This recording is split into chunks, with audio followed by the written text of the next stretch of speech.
Dans les hauteurs des plaines mongoles, un guerrier gît dans la poussière. Tremblant, il sent son heure venir jusqu'à ce qu'on lui fasse boire une étrange potion vivante. Et derrière les bulles de cet élixir de longévité se cache une histoire bien plus profonde que tu n'imagines. Installe-toi confortablement, aujourd'hui on va parler de l'histoire du kombucha.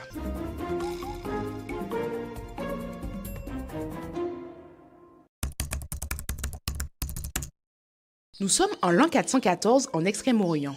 Une tempête de poussière balaie la grande plaine mongole. Au sol, un guerrier gît. Ses côtes brûlent, sa peau est zébrée de sang. Son souffle est court et ses yeux commencent à se voiler. Son frère d'armes s'approche, soulève sa tête et lui fait boire un liquide trouble, aigre, vivant. 2, 3 gorgées, puis quelque chose change. Ses muscles se relâchent et son regard retrouve une lueur. Il vient de prendre ce qu'on appelle l'élixir de longévité. De nombreux samouraïs buvaient du kombucha avant les combats comme un tonique de l'âme et du corps. Mais cet élixir n'est pas né dans un laboratoire. Il est né quelque part entre les plaines de Mongolie et les montagnes de Chine. Un breuvage ancestral qui a traversé les époques dans l'ombre des guerres. Et puis un jour au 5e siècle, un médecin coréen du nom de Kombu l'apporte à la cour de l'empereur japonais Ingyo. C'est de là que viendrait son nom kombucha, le thé d'un kombu. À cette époque, personne ne parle de flore intestinale.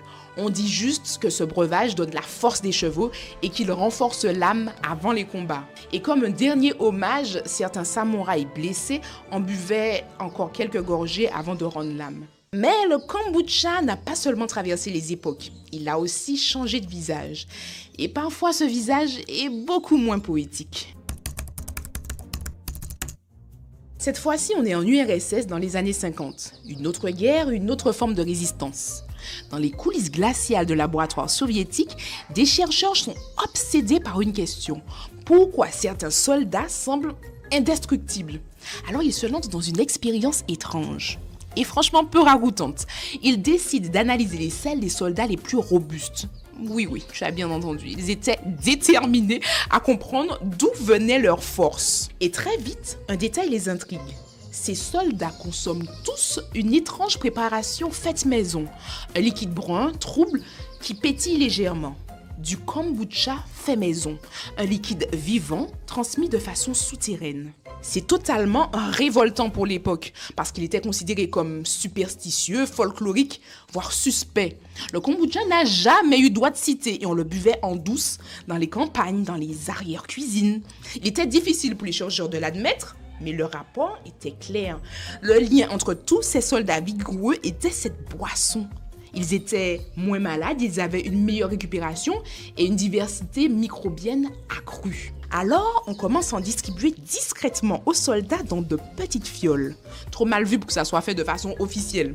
Ce ne sont pas les laboratoires qui le propagent, ce sont les mères, les grands-mères, les tantes, dans des bocaux ébréchés et à travers les arrière-cuisines.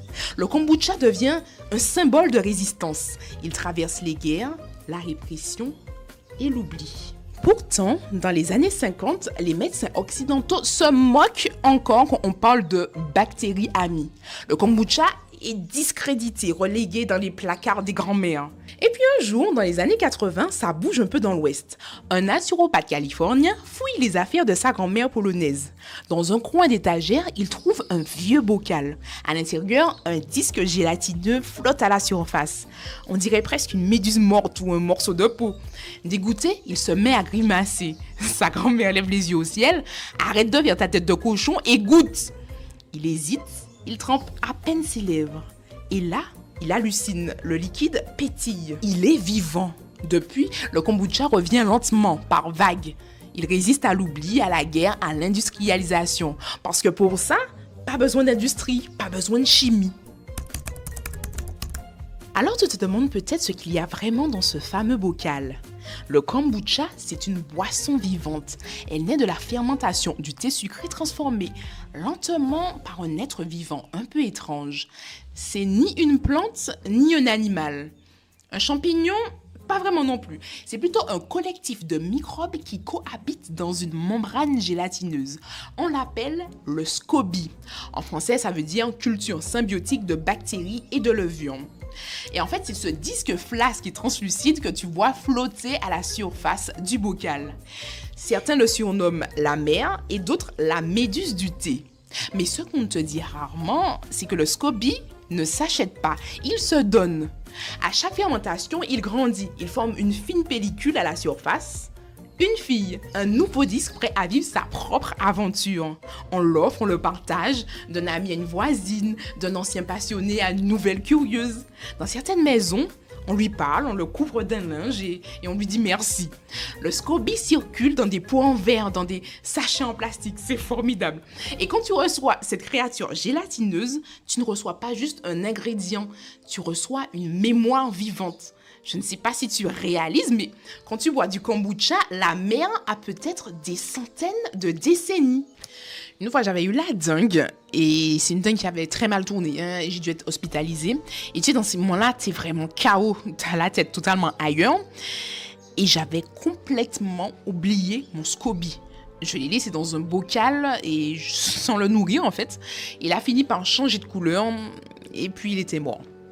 C'était une vraie tristesse, franchement, c'est comme si tu perdais un membre de ta famille. C'est pas juste un champignon, c'est un petit être, un petit compagnon de santé, un allié que j'avais malheureusement laissé mourir. Derrière les packaging modernes aux couleurs flashy, certains s'attendent à boire une boisson plaisir. Alors oui, même si c'est devenu une alternative saine au soda, ce n'est ni une limonade, ni un soda à la pêche. Et j'avoue, même moi j'ai mis du temps à l'aimer. La première gorgée est toujours surprenante. En fait, c'est pas très sucré, c'est pas très funky, c'est même un peu complexe. C'est un élixir brut, acidulé, mais profondément vivant. Et une fois bu, ce vivant vient nourrir ton microbiote, ton immunité, ta digestion. Mais voilà, quand une boisson est aussi mystérieuse, aussi vivante et aussi intime, il fallait s'y attendre. Elle attire aussi les peurs, les fantasmes et les accusations. Ces derniers temps, on voit circuler des posts, des vidéos, des blogs alarmistes qui crient au scandale. Le kombucha, c'est toxique, c'est un truc d'alcoolo déguisé en boisson saine, c'est cancérigène, c'est mortel. Bon, on va y aller franchement et on va démêler le vrai du faux. Le kombucha peut-il être mortel? La réponse c'est oui, mais attends. Oui, dans des cas extrêmes, des contaminations maison, des fermentations totalement mal gérées, des gens qui ont bu un bocal moisi. Sincèrement, si j'avais bu le SCOBY que j'avais accidentellement laissé mourir, je ne serais peut-être pas là pour en parler. C'est juste une question de bon sens. Un kombucha trouble qui pue, qui a des filaments noirs, qui développe des pellicules verdâtres. Il n'y a pas à discuter, tu le jettes. Y a-t-il des risques pour la santé? Oui, comme tout ce qui est vivant et actif en fait. Une fermentation mal gérée peut créer des moisissures, des bactéries pathogènes, comme on vient de le dire tout à l'heure. Et une surconsommation peut accentuer l'acidité de ta bouche. Et du coup, attention à l'émail dentaire. Donc s'il te plaît, ne va pas en boire 3 litres par jour. Alors, contient-il de l'alcool? Oui, mais beaucoup moins que dans ta pâte à crêpes ou dans ton panaché. Le kombucha contient naturellement une microdose d'alcool, souvent 0,2 à 0,5%. C'est infime tellement que c'est considéré comme une boisson sans alcool. C'est juste l'effet naturel de la fermentation.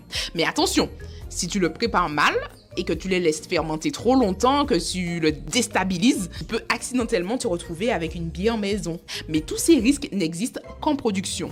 Si tu achètes ton kombucha en boutique, il n'y a rien à craindre. Bon, maintenant, qui devrait l'éviter? Alors, ce sont les femmes enceintes, les personnes immunodéprimées et tous ceux qui digèrent mal les boissons fermentées. Bref, le kombucha, c'est pas juste une boisson. Et en préparer, c'est avoir un petit laboratoire vivant. Chaque jour, il dévore le sucre et le transforme en acide, en gaz, en enzymes, en probiotiques. C'est un alchimiste microscopique qui murmure au sucre « Deviens vivant !» À l'heure où les intestins souffrent d'aliments ultra transformés, le kombucha agit comme un vieux remède oublié que la science moderne redécouvre à tâtons. Alors la prochaine fois que tu croises une bouteille de kombucha, souviens-toi que dans ce liquide trouble, il y a peut-être l'ombre d'un samouraï, la mémoire d'un soldat du Caucase ou un message vivant transmis de main en main jusqu'à toi. D'ailleurs, je suis vraiment curieuse. Est-ce que tu as déjà goûté du kombucha? Est-ce que tu t'es déjà occupé d'un SCOBY? Raconte-moi tout ça en commentaire, je vous lis tous. Et si cette histoire t'a touché, pense à cliquer sur le bouton j'aime et t'abonner, c'est gratuit et en plus ça aide énormément le podcast à vivre. Sur ce, je te dis à la semaine prochaine pour une nouvelle histoire passionnante. Des contaminaisons, oui c'est ça, contaminaison, pourquoi je bug? Non. Pas besoin de chimie. Laboratoire qui le propose. Pourquoi je sais pas dire propage? Tu te demandes.